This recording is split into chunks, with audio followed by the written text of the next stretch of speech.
আল্লাহ রাসূলের পক্ষ থেকে যে নির্দেশনা আসবে এটা আপনাকে কম্পালসারি টু অ্যাবাইড বাই, এটা মানতেই আপনাকে হবে। এবং রাসূল সাল্লাল্লাহু আলাইহি ওয়াসাল্লাম যেটা শিখিয়েছেন ওইটাই স্ট্যান্ডার্ড, এর চেয়ে আর ভালো করা যায় না। এক সাহাবী বেশি আবাদত করতে যেয়ে বললেন যে আমি আজ থেকে সারা রাত তাহাজ্জুদ পড়ব, রাতে আর ঘুমাবো না। আরেক সাহাবী বললেন আমি সারা বছর রোজা রাখবো, আমি আর রোজা ভাঙবো না।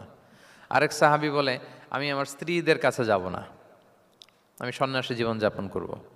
তো রাসূল সাল্লাল্লাহু আলাইহি ওয়াসাল্লাম শুনে অপছন্দ করলেন, বললেন তোমরা নাকি এমন এমন বলেছ, আমি তো বিশ্বনবী রাহমাতাল লিল আলামিন, আল্লাহর হাবিব, আমি তো কোনো কোনো দিন রোজা রাখি, আবার কোনো কোনো দিন রাখি না। সোম বৃহস্পতিবারে রাখি, অন্যান্য দিন তো রাখি না। আবার রাতে আমি ঘুমাই, আবার তাহাজ্জুদও পড়ি, আবার আমি স্ত্রীদের সাথেও মেলামেশা করি। তো আমার এই ব্যালেন্স লাইফ লিড করেও তো আমি আল্লাহর শ্রেষ্ঠ হতে আমার কোনো সমস্যা হয় নাই, তোমাদের কি সমস্যা হলো? সুবহানাল্লাহ।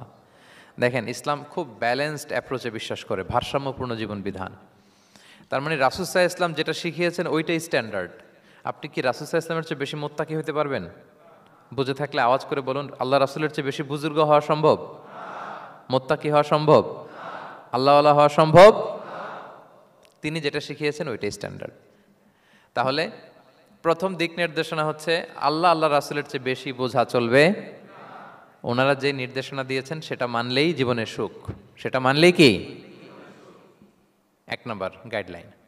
সমাজ যদি শান্তিপূর্ণ সমাজ আমরা পেতে চাই, পিসফুল সোসাইটি যদি পেতে